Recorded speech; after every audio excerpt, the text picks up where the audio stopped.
What if one quiet morning during breakfast, your whole life shattered? What if love turned into betrayal right before your eyes? I know you're curious, because who wouldn't be? Stay with me, my friend. This story is going to grab your soul and not let go. The night was still clinging to Manhattan's skyline when Ambrose Blackwell, a man whose very name commanded respect in the cutthroat world of real estate, slipped quietly into his penthouse. The city glittered beneath him, 1,000 lights echoing the glamour of the life he had built. But inside his home, the air was heavy, waiting, still, and colder than he realized. His tuxedo jacket reeked faintly of perfume that wasn't his wife's, and the faint lipstick smudge on his collar told a story he believed he had hidden well. To Ambrose, the night had been a triumph, a gala with investors, a champagne-soaked celebration, and the intoxicating company of his mistress. He thought he was untouchable, a king at the height of his reign.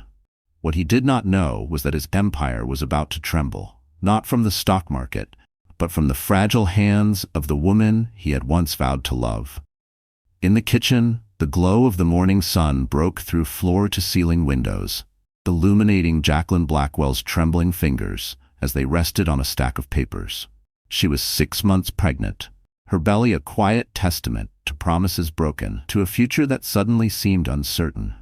She had waited all night, sleepless and hollow-eyed, replaying every whispered rumor, every unexplained absence, every perfumed trace that clung to her husband's clothes. Tonight, the truth had become unbearable, undeniable. She had heard it from friends, she had seen it in his dismissive eyes, but last night, when Ambrose didn't return, when the city swallowed him whole, Jacqueline finally accepted it. She was no longer the wife of his heart, only the keeper of his image. Her pulse thundered as she set the papers down at his usual breakfast seat. Not a love note, not a gentle plea, but divorce papers. Pages that carried the weight of her broken trust, her unborn child, her dignity. She wasn't the naive girl from upstate New York anymore, the one who had believed in fairy tales. She was a woman scorned, and though her body was tired, her spirit was ablaze with a single, unwavering decision. She would not be silent, she would not be humiliated, she would not raise her child in the shadow of betrayal. The penthouse clock ticked louder than usual, each second pulling her closer to the inevitable confrontation. She thought of the girl she used to be, the girl who had met Ambrose at a glittering gala during college, dazzled by his confidence and promise. That girl had believed ambition was romantic. That girl had followed him into boardrooms, into late-night strategy sessions, into dreams so big they swallowed their nights whole. That girl had sacrificed herself to support him, to be the calm anchor in his storm of ambition. And yet, where had it brought her? To this very morning, pregnant and abandoned, preparing to hand her husband the papers that would rip their world apart. Ambrose, careless in his arrogance, hummed to himself as he loosened his tie, striding toward the kitchen without noticing the stillness that hung in the air. To him, it was just another morning after another conquest. He expected Jacqueline to greet him softly, to set breakfast in front of him, to pretend nothing was wrong, just as she always had. He did not see the steel in her eyes, the quiet fire that had been building inside her heart, waiting for this exact moment. When he entered the kitchen, he froze. The sight was so ordinary it startled him. Jacqueline sitting at the table, her face pale but composed, the divorce papers neatly placed before her. For the first time in years, Ambrose felt the earth shift beneath him. She wasn't weeping, she wasn't shouting, she wasn't begging, she was silent, steady, and stronger than he remembered. The air between them was sharp enough to cut. "Good morning," she said softly, her voice trembling not with weakness, but with restrained fury. "I thought you'd like something different for breakfast today." Her hand slid the papers across the table toward him. Ambrose blinked, uncomprehending at first. Divorce papers? Here, in his sanctuary? He forced a smirk, the kind that had charmed countless investors and disarmed rivals. "Jacqueline, darling, what is this? Some dramatic gesture?" His words dripped with condescension, but even as he spoke them, his chest tightened. He recognized the calm in her eyes. It was the calm of someone who had already let go. Jacqueline's fingers brushed against her swollen belly, her gaze never leaving his. "It's not a gesture. It's the truth. You broke every promise. You broke me, And now, I won't let you break our child too." Her voice cracked at the word child, and for a fleeting second, Ambrose saw not the woman challenging him, but the woman who had once stood beside him at the Plaza Hotel, radiant in white, her hand clasping his as they vowed forever. But that memory dissolved quickly, swallowed by the weight of his betrayal. The silence grew unbearable. Outside, the city roared with its usual morning chaos, taxis honking, sirens wailing, deals being struck. But inside the penthouse, time seemed suspended. Ambrose picked up the papers with trembling hands, his facade cracking. He tried to speak, but the words stuck in his throat. For the first time in his carefully orchestrated life, he didn't know what to say. Didn't know how to control the narrative. Jacqueline rose slowly, steadying herself against the table. She wasn't going to argue. She wasn't going to beg. She was simply going to leave him with the truth. Her lips trembled as she whispered, "You wanted a mistress? Fine. You can have her, but you'll never have me again." And with that, she turned toward the hallway, her bare feet soft against the marble floors. Ambrose's voice finally broke through, raw and panicked. "Jacqueline, wait." But she didn't stop. She didn't look back. Because she knew something he hadn't yet realized. The moment she handed him those papers, the real story had only just begun. And as the door closed behind her, Ambrose Blackwell understood for the first time that his greatest battle wasn't in boardrooms or billion-dollar deals. It was in the kitchen that morning, with the wife he had just lost forever. Glenn Mitchell Blackwell had never been the type of woman people expected to end up in the pages of glossy magazines or the gossip columns of Manhattan society. She wasn't born into wealth. She wasn't raised with silver spoons or weekends in Paris. She came from a quiet town in upstate New York, where life was measured by community fundraisers, church picnics, and the steady rhythm of small-town traditions. Her father had worked long hours at a local hardware store, his hands permanently rough from years of labor. Her mother was a schoolteacher, patient and devoted, teaching more than just math or reading, teaching values, honesty, sacrifice, and compassion. From a young age, Jacqueline stood out, not because of money or status, but because of her ambition. While her peers were content with the narrow world of their hometown, she dreamed of city skylines and opportunities bigger than herself. She was a girl who volunteered at every charity event, who stayed up late studying by lamplight, who believed that if you worked hard enough, you could reach the stars. Her dream was simple yet powerful: to make a difference, to matter in a world that too often ignored women who looked like her. She won a scholarship to an Ivy League university, a miracle in itself. Stepping into New York City for the first time, she felt both terrified and alive. The streets roared with ambition, with people who walked fast and talked faster, with opportunities hidden around every corner. Jacqueline threw herself into her studies, determined not to waste the gift she'd been given. She studied economics, volunteered at charity events, and balanced 3 part-time jobs to cover the expenses her scholarship didn't. Life was exhausting, but every step brought her closer to the woman she wanted to become. It was at one of those charity galas during her junior year that her path crossed with Ambrose Blackwell. She had been working the event, serving hors d'oeuvres to wealthy donors. He was already making a name for himself, an ambitious entrepreneur, carving out a slice of Manhattan real estate with his ruthless charm. She noticed him before he noticed her. Tall, confident, laughing easily among men twice his age, he looked like someone born to win. When their eyes finally met, something inside Jacqueline shifted. Ambrose introduced himself with the polish of a man who knew his power. But instead of brushing her off as another student worker, he asked her about her studies, her ambitions. She remembered being surprised by how intently he listened, how he laughed at her nervous jokes, how his gaze lingered just a little too long. For Jacqueline, who had never believed herself particularly glamorous or worldly, his attention was intoxicating. For once, she felt seen, not as the poor scholarship girl, not as the waitress balancing plates, but as a woman with dreams worth listening to. Their courtship was a whirlwind. Candlelit dinners on the Hudson, late-night walks through Central Park, weekends in the Hamptons he borrowed from business partners. Jacqueline was swept into a world she had only glimpsed from a distance. And though there were warning signs, his obsession with winning the way his phone never stopped buzzing, the occasional sharpness in his tone when she questioned him. She chose to ignore them. She told herself this was what ambition looked like. This was what it took to succeed. And Ambrose, with his magnetic confidence, made her feel like she belonged in that glittering world. By the time she graduated, she was not just Ambrose's girlfriend. She was his partner. She helped him draft business proposals, listened to his anxieties, celebrated his victories. When he proposed at the Plaza Hotel in front of 100 flashing cameras, she said yes without hesitation. Their wedding was covered in lifestyle magazines, complete with Jacqueline in a custom gown and Ambrose smiling like a man who had conquered both love and empire. But the truth was, Jacqueline had also made sacrifices, silent ones, the kind women often make in the name of love.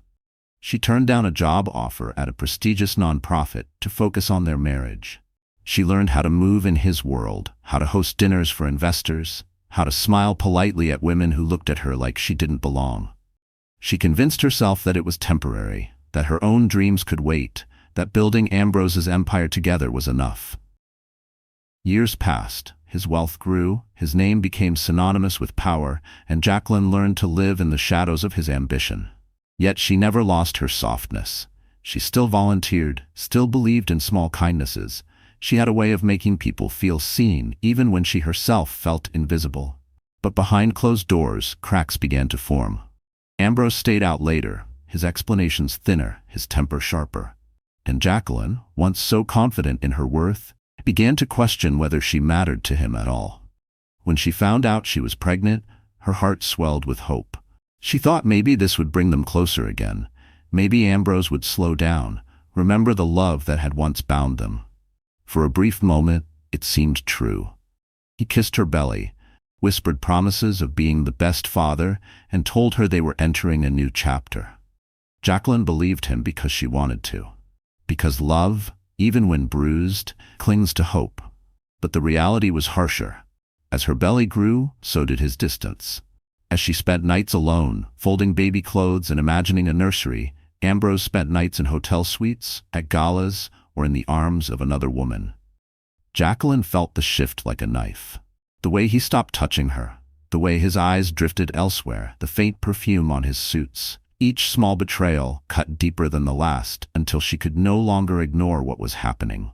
And yet, even in her pain, Jacqueline held on to dignity. She wasn't the type to scream in public, to hurl accusations. She endured quietly for the sake of the child she carried. But deep down, something inside her was hardening. She remembered her mother's words, "Never let anyone decide your worth, not even the man you love." That morning at breakfast, when she slid those divorce papers across the table, it wasn't just an act of anger. It was the culmination of years of sacrifice, of swallowed tears, of choosing silence over confrontation. Jacqueline had finally chosen herself. She had finally chosen her child. What Ambrose didn't know, what no one knew, was that Jacqueline was stronger than she had ever been. She wasn't just a wife scorned, she was a mother determined. And this was only the beginning of her transformation. Because beneath her grief, Jacqueline carried a secret that would turn Ambrose's empire upside down, and he would soon learn that betraying her was the most costly mistake of his life. The Blackwell penthouse was more than a home, it was a symbol. Perched high above Midtown Manhattan, its glass walls opened onto a city that pulsed with relentless ambition. From the living room, you could see the flashing lights of Times Square, the streaming traffic on Fifth Avenue, the glittering Hudson in the distance. Every inch of the space had been designed to impress. Polished marble floors reflected the morning light, chandeliers imported from Italy sparkled like captured stars, and art worth millions hung silently on the walls. To outsiders, this was the dream. The palace of a man who had conquered New York's real estate game. When guests stepped into the Blackwell home, they whispered in awe. They drank champagne from crystal flutes, posed for photographs against the panoramic windows, and left convinced that Ambrose Blackwell and his wife Jacqueline were the very definition of perfection. But perfection was a mask, and Jacqueline knew it better than anyone. For her, the penthouse was a gilded cage. She remembered the first time she moved in after their wedding. She had been dazzled, just like everyone else. She ran her fingers along the velvet drapes, laughed at the absurd size of the walk-in closet, and thought she had finally arrived at the life she had once dreamed about. But as years passed, the sparkle dulled. The silence of the massive rooms became suffocating. The grand dining table, meant for 16, was almost always set for 2, and more often than not, she ate alone. Jacqueline would sit by the window at night, her hand resting on her growing belly, looking down at the city below. The world outside was alive, filled with people chasing dreams, laughing, living. Yet inside, in her marble palace, she felt like a ghost. Every sound, the click of her heels on the polished floors, the hum of the central air, the faint ticking of the Cartier clock on the mantel, reminded her how empty the space truly was.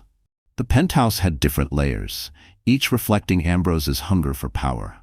The lower level was designed for entertaining, a wine cellar stocked with rare vintages, a library filled with first editions, and a private theater where he hosted screenings for investors. The upper level was more private, their bedroom, a spa-like bathroom with a tub carved from a single block of Italian stone, and a nursery in progress, decorated with soft creams and pale blues. Jacqueline had chosen the wallpaper herself, a pattern of tiny stars and moons she hoped would soothe their baby at night. But Ambrose had barely set foot in the room. Instead, his kingdom was the office, a fortress of glass and steel that dominated one corner of the penthouse. Floor-to-ceiling bookshelves displayed awards and framed magazine covers bearing his face. A massive desk, cluttered with contracts and deal memos, faced the window so he could survey the empire he had built. Jacqueline often avoided that room. It wasn't just an office, it was a shrine to his ego, a constant reminder of the man she had married and the man he had become. What haunted Jacqueline most was how this setting reflected her own erasure. The penthouse had no trace of her touch. There were no family photographs on the walls, no silly souvenirs from their vacations, no evidence of the life they had once shared.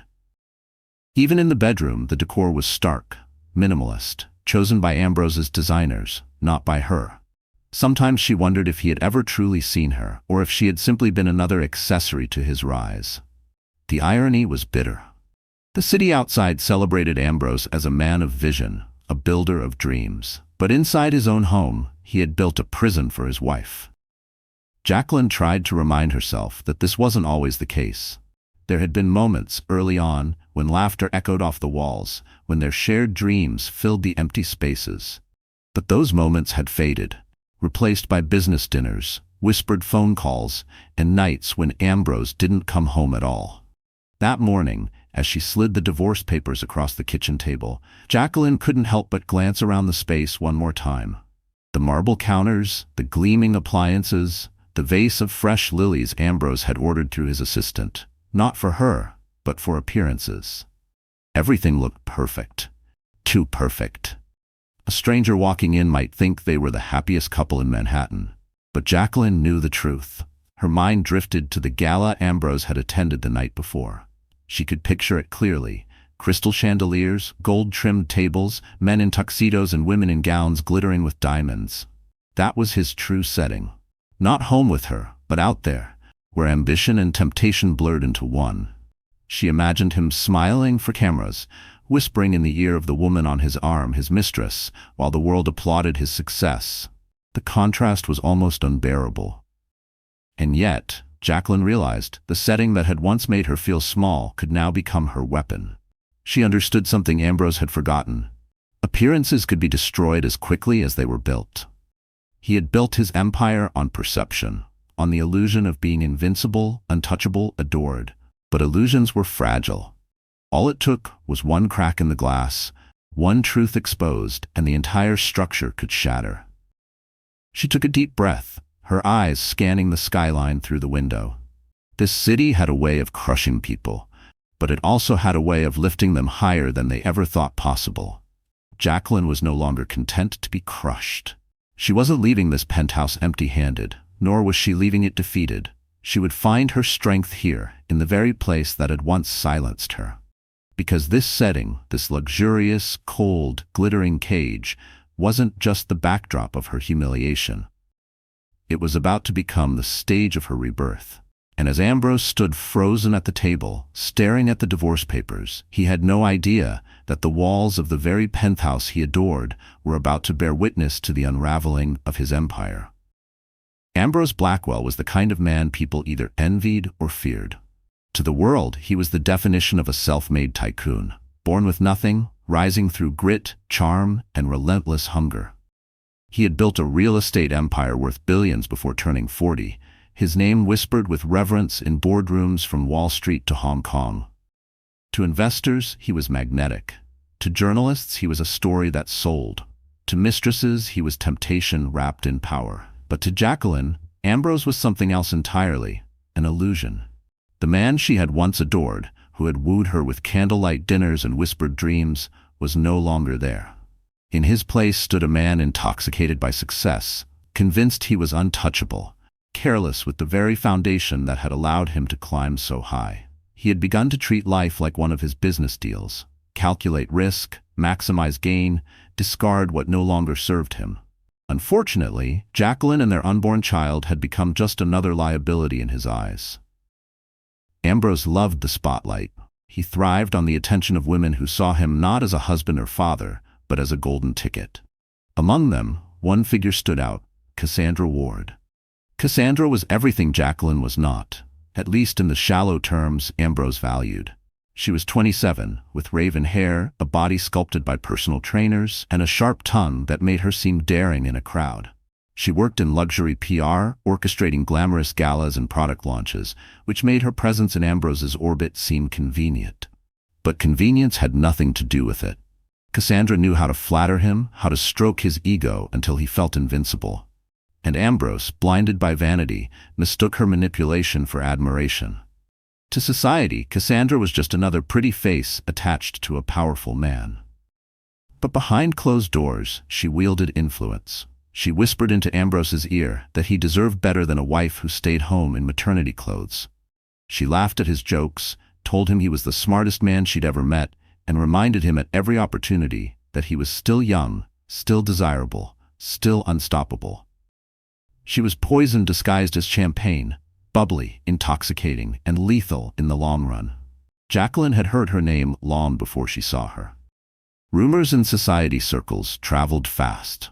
Ambrose Blackwell's new protégé, they called her, though everyone knew what that really meant. At galas, people whispered, exchanged knowing glances when Ambrose and Cassandra disappeared at the same time.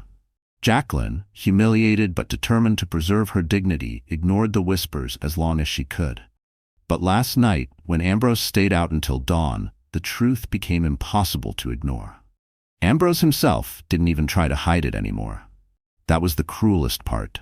He strutted through the penthouse like nothing was wrong, his cologne tinged with the scent of another woman's perfume.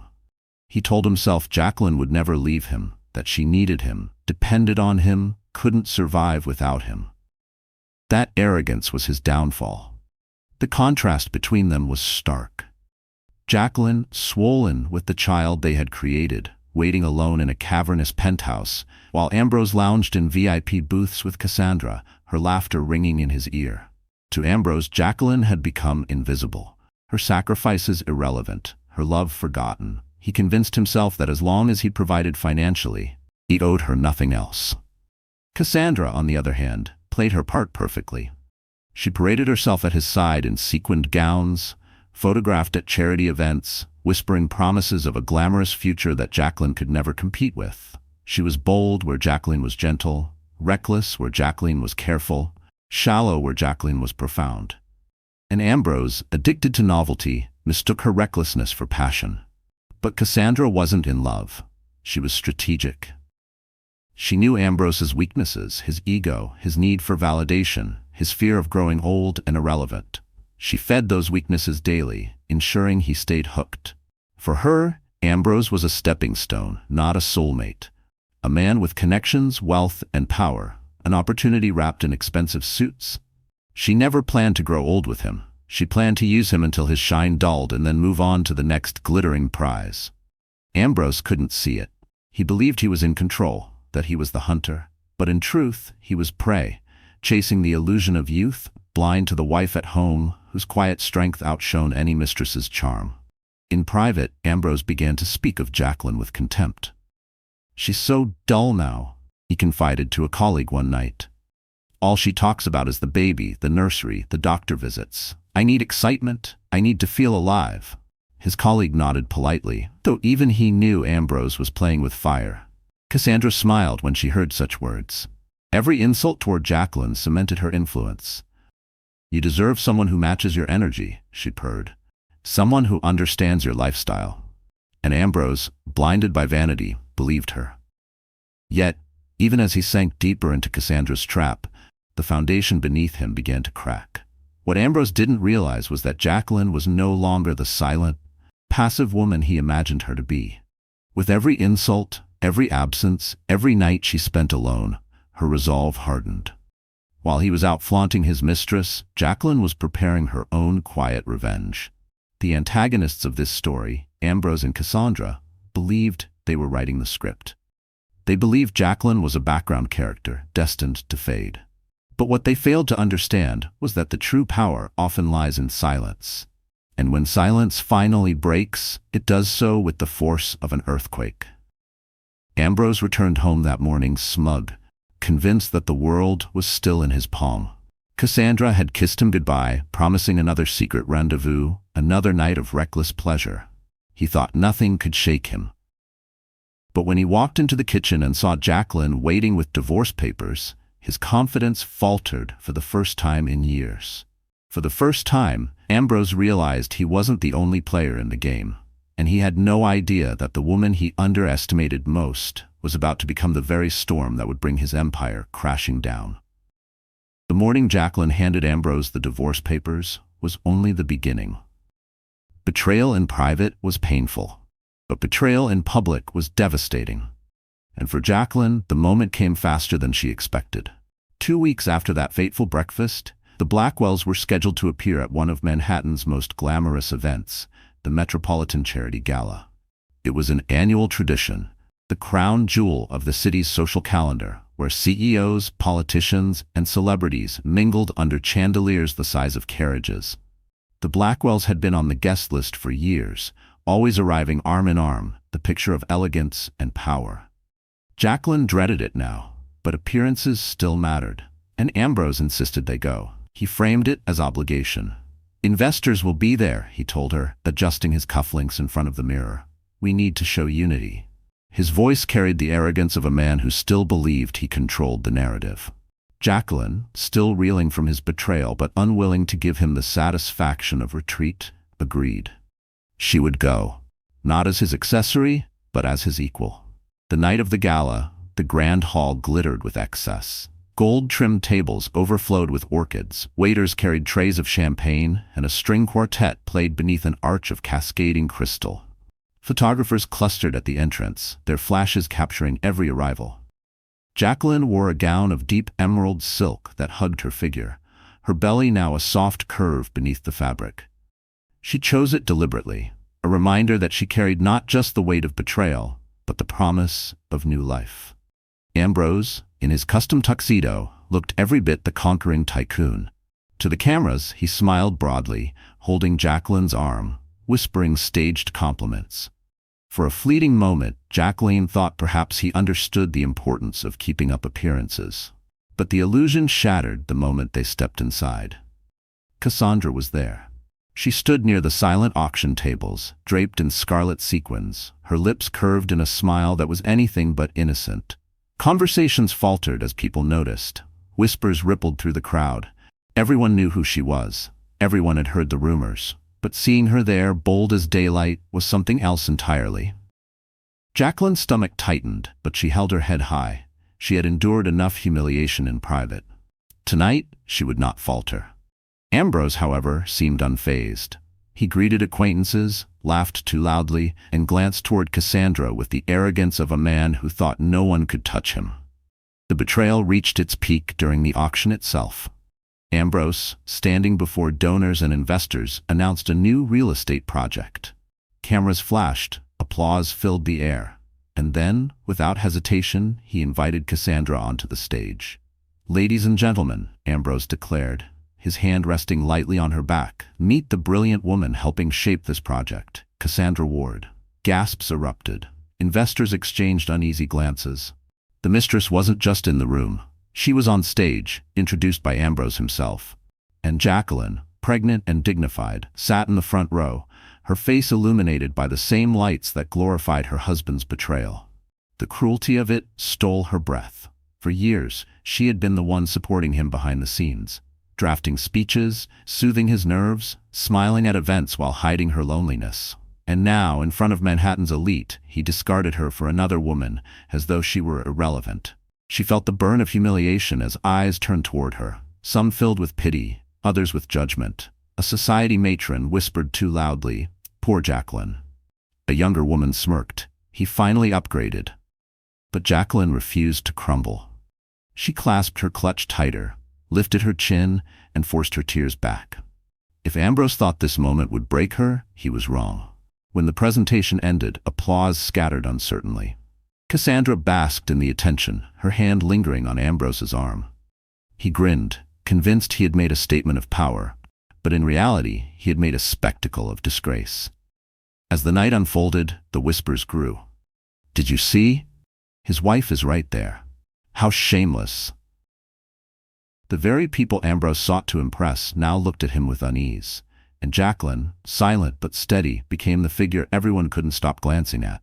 There was strength in her stillness, dignity in her composure. She was not the one embarrassed, he was. Later, as guests mingled near the champagne fountain, Jacqueline excused herself from the table. She walked gracefully through the crowd, her gown brushing against polished marble floors. Heads turned as she passed, her presence commanding in a way Ambrose could never manufacture. She reached the exit doors and paused, looking back one last time. Ambrose caught her eye, a flicker of unease crossing his smug expression. For the first time, doubt crept in. Perhaps he realized then that Jacqueline's silence was not submission. It was strategy. Jacqueline left the gala without a word, stepping into the cool night air. The city buzzed around her, indifferent to her pain, yet strangely liberating. For the first time in months, she felt in control. Betrayal had humiliated her in public, but it had also freed her. She no longer had to pretend. The cameras outside caught her exit, pregnant, poised, and alone. By morning, the tabloids would feast on the scandal. But instead of pity, Jacqueline would find something else: sympathy, support, and a platform she never expected. Because sometimes the very stage meant to humiliate becomes the stage where a woman rises. And as Jacqueline disappeared into the Manhattan night, Ambrose had no idea that the headlines awaiting him would mark the beginning of his downfall. When Jacqueline stepped into her car after the gala, her hands shook so violently that she dropped her clutch onto the floorboard. The emerald silk of her gown shimmered under the city lights, but inside she felt stripped bare. Humiliation clung to her like a second skin. All those people, the whispers, the cameras, it replayed in her mind like a cruel film she couldn't stop. She pressed her palms against her belly, whispering an apology to the life inside her. "I'm so sorry, little one," she murmured. "You don't deserve this." The driver asked softly if she wanted to go home. She shook her head. Home. That penthouse wasn't home anymore. It was a prison filled with memories of laughter that had curdled into lies. "Just drive," she whispered. And so they drove, weaving through the sleepless city, while Jacqueline tried to steady her breathing. She finally returned to the penthouse near midnight, though every bone in her body screamed against it. As soon as she stepped inside, the silence crashed down. The crystal chandelier above glimmered mockingly, as if to remind her that she was trapped in a palace of betrayal.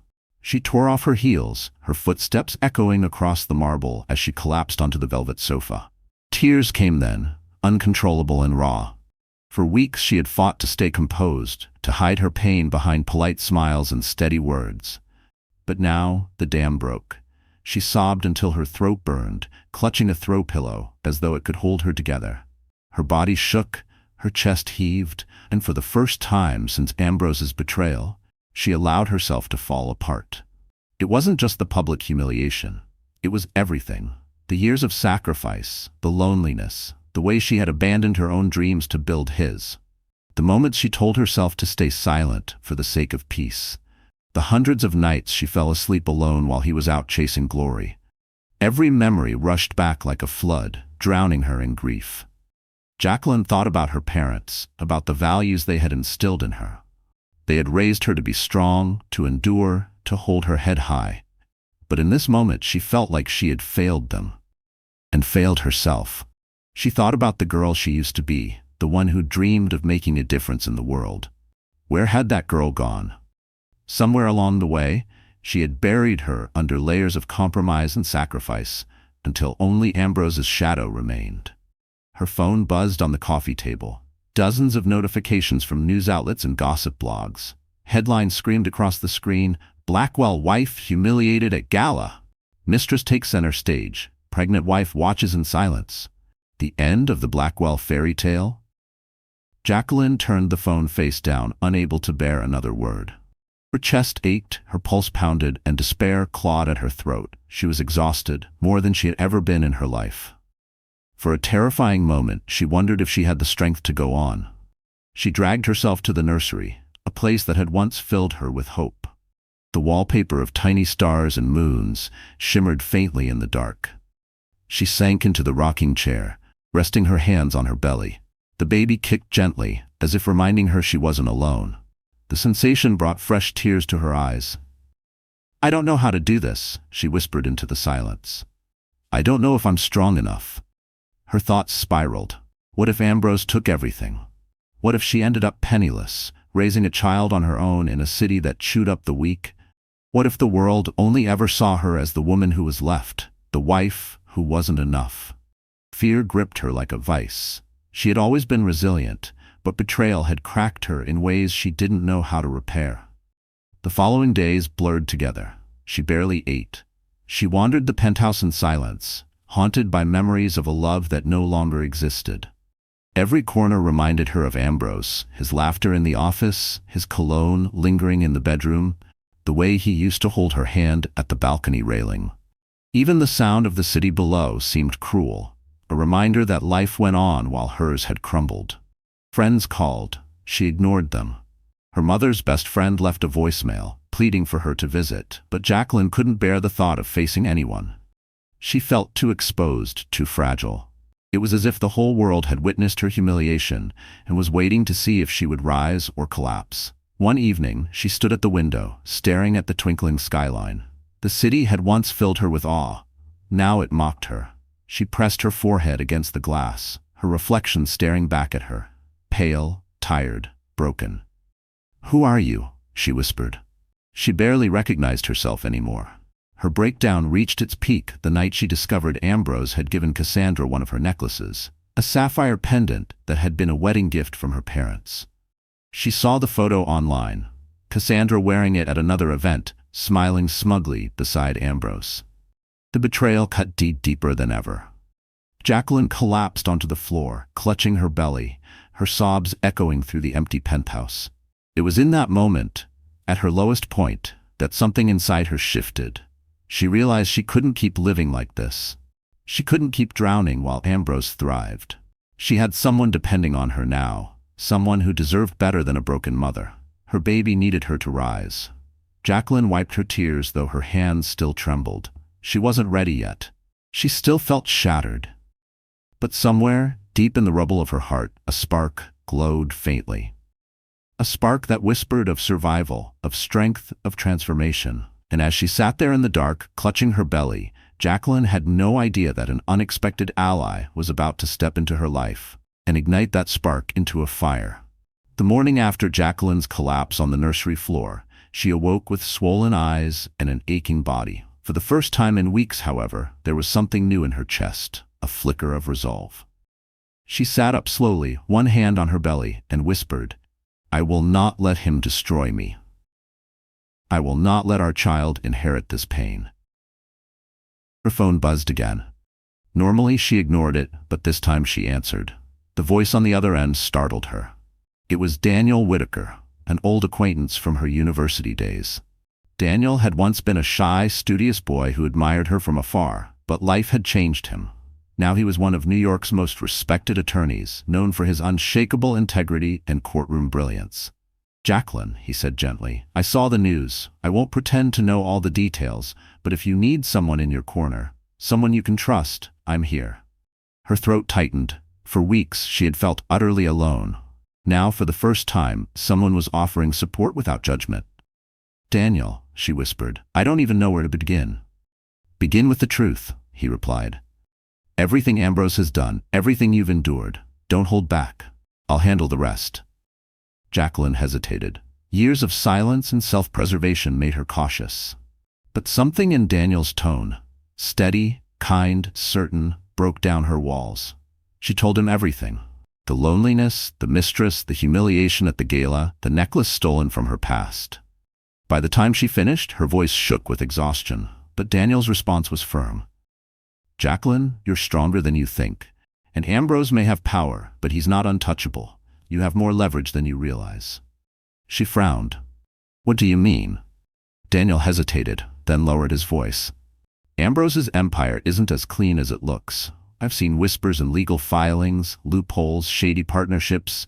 If he pushes you into divorce without fairness, those secrets could surface. You're not powerless, Jacqueline. You're dangerous to him." Her heart pounded. For so long, she had felt like the weaker one, the discarded wife. Now, for the first time, she saw the possibility of standing on equal ground. Over the next week, Daniel became her anchor. He visited the penthouse, helping her gather documents, reviewing contracts Ambrose had once asked her to sign without explanation. In her old journals, she had scribbled notes from conversations, things Ambrose let slip late at night when he thought she wasn't listening. Each scrap of information became valuable now. One evening, as they sat in the nursery surrounded by papers, Daniel leaned back in his chair. "Jacqueline, do you realize what you have here? If Ambrose tries to take everything from you, you can dismantle his entire image. You hold the match that could set his empire on fire." Jacqueline stared at the pile of evidence, her pulse racing. For years, Ambrose had made her feel invisible.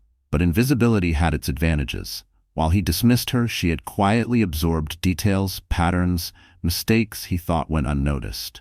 And now, those details could become her weapon. The idea terrified her. She wasn't a fighter by nature. She was a nurturer, a believer in forgiveness and grace. But betrayal had forged her into something new, a woman who would do anything to protect her child.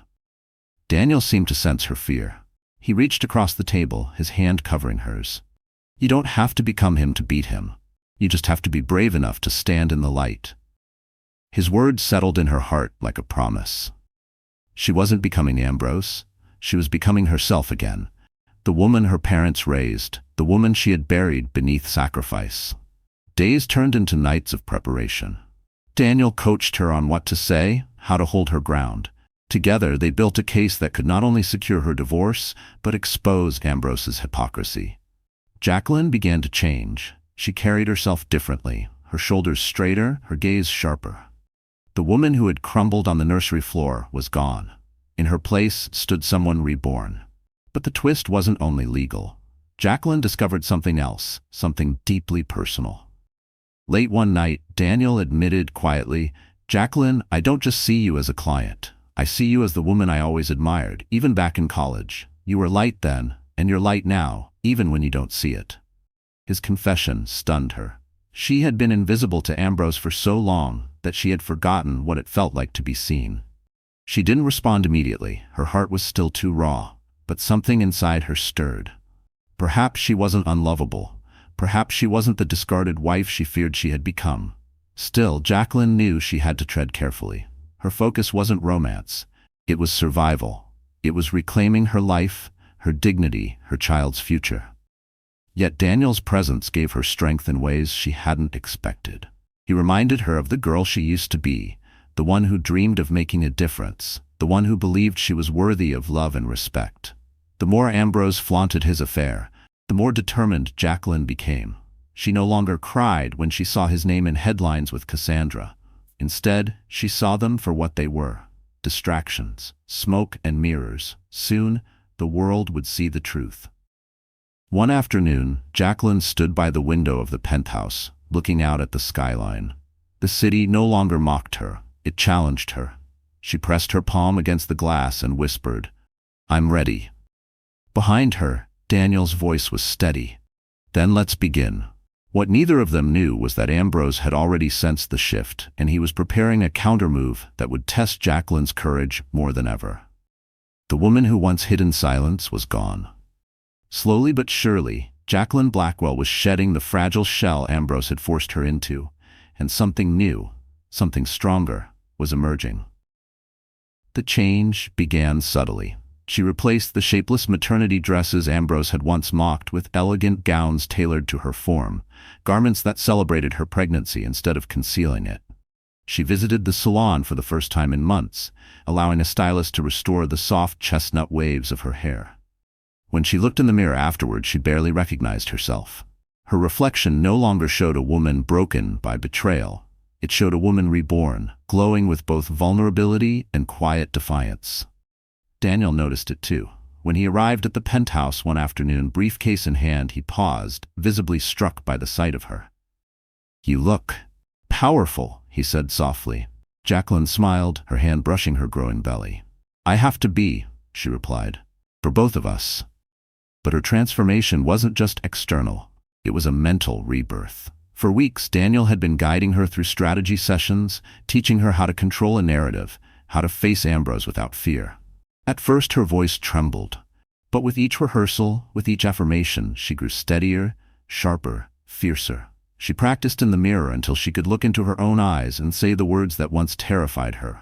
"I am enough. I am worthy. I will not be destroyed." The first test of this new strength came at a charity luncheon hosted by one of Manhattan's most influential socialites. Jacqueline debated not attending. After the humiliation at the gala, her instinct was still to avoid crowds. But Daniel urged her to go. "People need to see you," he said. "Not as a victim, but as a woman standing tall." And so, Jacqueline arrived at the luncheon in a sapphire gown, her head held high. The room fell silent as she entered. Conversations paused, eyes turned. The whispers began, but this time she didn't shrink from them. She walked with grace, her posture flawless, her gaze steady. Some faces softened with sympathy, others hardened with envy. But all of them watched her, riveted. When approached by reporters, Jacqueline did not flinch. "Mrs. Blackwell, how are you handling the rumors about your husband?" one asked. She smiled faintly, her voice calm. "I don't respond to rumors," she said. "I focus on truth, and the truth always comes to light." The answer spread like wildfire. Within hours, it was quoted across tabloids and blogs. For the first time since her public humiliation, Jacqueline wasn't painted as the broken wife. She was painted as dignified, composed, and unshakable. Ambrose, of course, noticed. That evening, he stormed into the penthouse, his face red with fury. "What are you doing?" he demanded. "Undermining me in front of the press?" Jacqueline stood calmly at the kitchen counter, sipping tea. "I didn't undermine you," she replied coolly. "I spoke the truth." Her calmness infuriated him more than anger ever could. He slammed his hand against the marble countertop. "You think you're clever now? You think anyone cares about you without me?" Jacqueline met his glare without flinching. "They don't care about me because of you, Ambrose. They care because they see strength, something you've forgotten how to have." For the first time, Ambrose faltered. He saw it, the spark in her eyes, the steel in her tone. She wasn't the obedient woman he had discarded. She was something else now, something he could no longer control. Jacqueline's transformation extended beyond society events and confrontations. She began volunteering again, reconnecting with her roots. She visited women's shelters, donating resources quietly, listening to stories of survival that mirrored her own. Each conversation reminded her she wasn't alone, that countless women had endured betrayal and rebuilt their lives. Their strength fueled hers, their resilience mirrored her own journey. The press took notice. Headlines shifted. Jacqueline Blackwell rises from scandal with grace. Betrayed but unbroken, Blackwell wife leads with dignity. A new symbol of strength in New York society. Ambrose seethed. He had spent years crafting his image as the invincible mogul, and now his wife, pregnant, betrayed, and radiant, was stealing the spotlight. Cassandra urged him to tighten control. "You can't let her outshine you," she hissed. "People need to know who the real power is." But Ambrose was beginning to realize power was slipping through his fingers, no matter how tightly he clutched. Meanwhile, Jacqueline's confidence bloomed in unexpected ways. She began speaking with investors Ambrose had neglected, listening to their frustrations, offering empathy where he offered arrogance. Many were shocked at her insight, her ability to recall details from conversations years past. She was no longer the silent wife in the background, she was becoming a player in her own right. Daniel watched with pride. "You don't even realize it, do you?" he said one evening as they reviewed documents. "You're not just surviving, Jacqueline, you're leading." Jacqueline looked at him, her expression thoughtful. "I don't want to lead his world," she admitted. "I want to build mine." That statement marked the turning point. Jacqueline began sketching ideas for her own foundation, one dedicated to women and children navigating betrayal and rebuilding. It wasn't about revenge anymore. It was about transformation. She wanted her pain to become purpose, her scars to become strength for others. But even as she rose, she knew the storm wasn't over. Ambrose wasn't the type of man to accept defeat quietly, and Cassandra, with her hunger for status, wouldn't go down without a fight. The battlefield was shifting, but the war was far from done. Still, for the first time in months, Jacqueline felt the fire of possibility. She wasn't merely reacting to betrayal anymore. She was rewriting the script. The woman who once crumbled in silence was gone. In her place stood a mother, a fighter, a survivor who had discovered her voice. And as Jacqueline prepared to step into her new role, she had no idea that her greatest chance for revenge and her greatest test of strength would come on the very stage Ambrose once used to humiliate her. The night of reckoning came in the same way humiliation had come to Jacqueline. Under the glow of chandeliers, in front of flashing cameras, with all of Manhattan society watching. It was the Blackwell Foundation Gala, an event Ambrose himself had created years earlier to solidify his image as a philanthropist. Ironically, this time, it would become the very stage that undid him. Jacqueline had debated whether she was ready.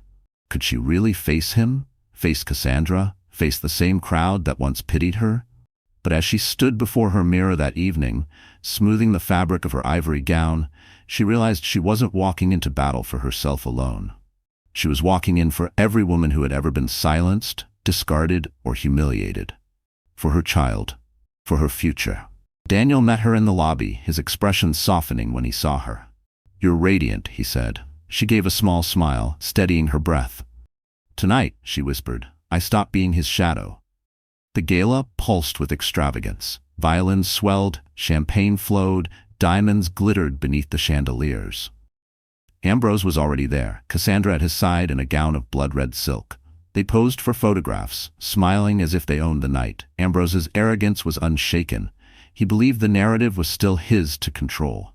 But when Jacqueline entered, the entire room shifted. Conversations faltered, cameras swung toward her, and silence fell like a wave. She glided in, radiant and poised, her hand resting on her belly. Gasps filled the hall. This was no broken wife. This was a woman transformed. Ambrose's smile froze. Cassandra's lips curled in a smirk, but her eyes betrayed unease. Jacqueline didn't acknowledge them.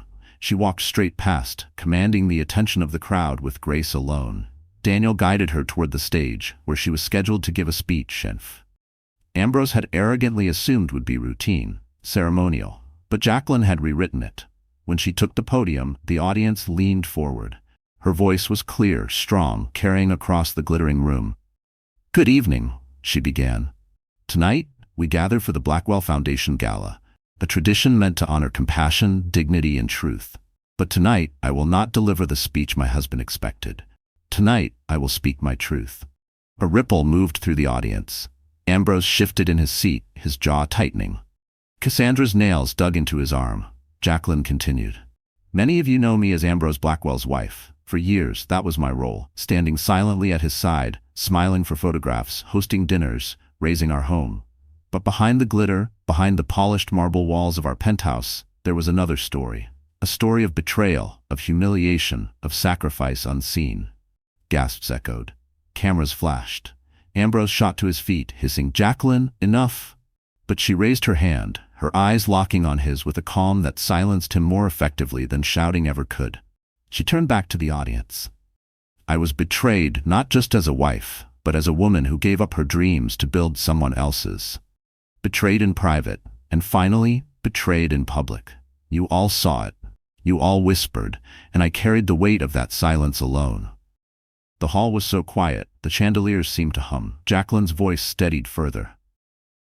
But silence is no longer my choice. I will not be invisible. I will not be discarded, and I will not allow my child to inherit shame instead of dignity. At that, she gestured toward Daniel, who handed her a folder. She opened it, holding up the evidence they had gathered: documents, contracts, financial records. For too long, this empire has been built on illusion. But illusions crack. And tonight, I choose truth. The screens behind her lit up with projections. Contracts showing Ambrose's unethical dealings, images of Cassandra flaunting stolen jewelry, timelines that aligned his absences with fraudulent business trips. The crowd gasped louder with every slide. Investors muttered, journalists scribbled, cameras clicked furiously. Ambrose lunged forward. "This is slander," he shouted. "None of this means anything." But Jacqueline's voice cut through. "It means everything, Ambrose, because the world deserves to know the man behind the mask, and I deserve to reclaim my voice."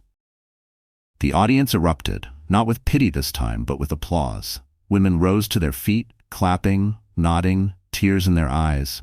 Men who had once envied Ambrose now whispered furiously among themselves, realizing the emperor had no clothes.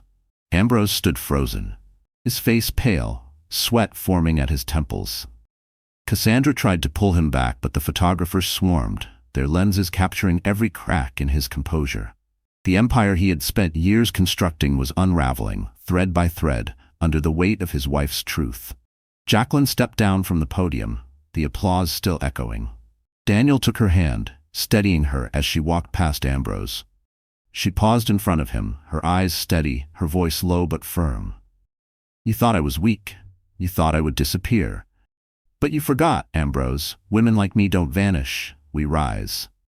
And with that she walked away, leaving him standing in ruins before the entire city. But as the applause thundered, Jacqueline knew the war wasn't over. Exposing him publicly was only the beginning. The real battle, the one for her child's future, her independence, and her own soul, was still ahead. And in the shadows of the gala, Cassandra was already plotting her next move, one that could put everything Jacqueline had built at risk. The aftermath of the gala spread like wildfire. By dawn, newspapers across the country blazed with headlines: "Blackwell Empire shaken by wife's revelation." Jacqueline Blackwell exposes husband's betrayal in front of elite. From humiliation to heroine, the rise of Jacqueline. For Ambrose, it was the beginning of the end. Investors pulled out within days. Stocks tied to his companies plummeted. Government officials announced investigations into his business practices, spurred by the very evidence Jacqueline had revealed. Cassandra, realizing her golden ticket was crumbling, vanished from his side almost overnight. The woman who had once whispered promises of devotion now refused to take his calls. Ambrose raged, threatened, begged, but none of it mattered. The empire he had built on arrogance and illusion was collapsing brick by brick. For the first time in years, he was powerless. And Jacqueline? She was free. The divorce proceedings, guided by Daniel's steady hand, ended swiftly and decisively. Ambrose tried to fight, but the evidence stacked against him left him cornered. Jacqueline secured financial independence, the penthouse, and full custody of her child. She had not only survived, she had triumphed. But her victory wasn't defined by money or property. It was defined by dignity. For the first time in years, she walked through the marble halls of her home without feeling like a prisoner. The space that once mocked her now felt like hers. The silence was no longer suffocating. It was peaceful. As the weeks passed, Jacqueline poured her energy into building the foundation she had once dreamed of.